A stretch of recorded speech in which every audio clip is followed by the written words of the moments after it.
second and third stanza in the earlier video.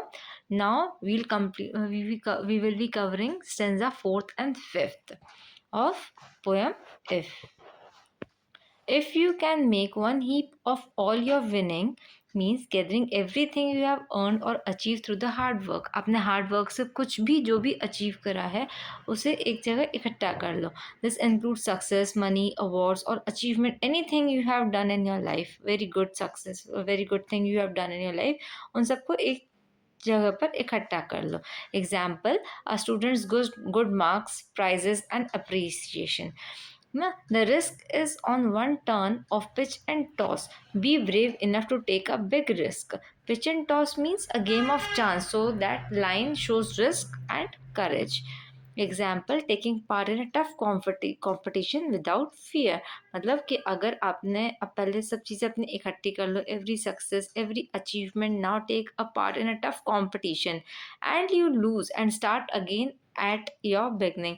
And उसके बाद after taking part in a competition or taking any risk, even you lose everything, start again from the beginning. मतलब कि जब आपने पहले सब चीज़ों को इकट्ठा कर लिया, you have seen everything, और उसके बाद आपने एक रिस्क लिया and on that risk you lose everything, then वापस से start करो. Don't feel ashamed or hopeless. Restarted, failing an exam and then studying again with new effort. मतलब कि अगर हम एग्ज़ाम में फ़ेल भी होते हैं, उस हमने अगर जो रिस्क लिया उसमें हम फ़ेल होते हैं, तो वापस से न्यू एफर्ट करके we should start it. And never breathe a word about your loss. Don't complain और क्राई अबाउट योर फेलियर. हमेशा अपने जो फेलियर के लिए रोते नहीं रहना कि नहीं मेरा तो सब लुट गया, मैंने रिस्क लिया था and now I don't have anything. हमें उसको फेलियर को एक्सेप्ट करना पड़ेगा और आगे बढ़ना पड़ेगा. ब्लेमिंग नहीं करना, किसी और पर ब्लेम नहीं करना कि हमने उसके कहने पर ऐसा करा था इसलिए हमारे ये सब डूब गया, उसके कहने पर ऐसा करा था इसलिए मैं फेल हो गई. No, we should not blame others, this is our mistake.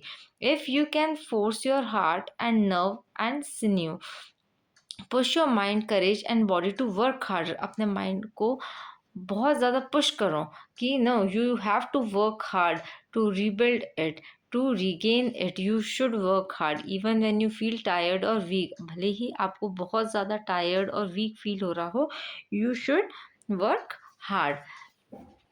For example, studying late when you feel exhausted. भले ही आप थक गए हो, but you have to study, मतलब you have to study. To serve your turn long after they are gone, meaning continue doing your duty even when your strength is almost finished. अपना काम करते रहना, भले ही कितनी भी स्ट्रेंथ, मतलब कि ताकत ख़त्म हो जाए, नहीं अब नहीं हो रहा है, but you have to do it, मतलब कि मुझे करना ही है.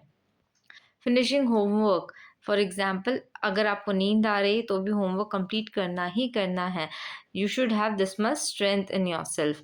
And so hold on when there is nothing in you. Keep going when you feel completely empty and tired. तब तक करते रहो जब तक कि डिफ़िकल्ट टाइम्स में, तब तक गिव अप मत करो जब तक कि पूरे थक ना जाओ, पूरे ख़त्म ना हो जाओ तब तक. Accept the will which say to them, hold on, meaning when nothing is left, only strong willpower helps you to move forward.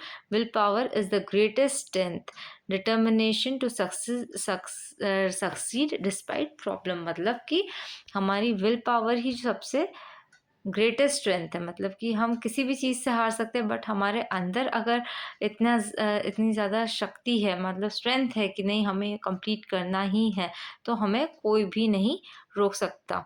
So what we have learn from this stanzas, be brave enough to take risk. हमेशा risk लेने के लिए brave रहो. Accept failure with courage. Never complain. Keep going with strong will power.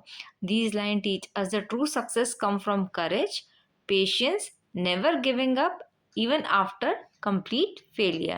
In next video we will be studying last stanza of this poem and then we will covering the question and answers.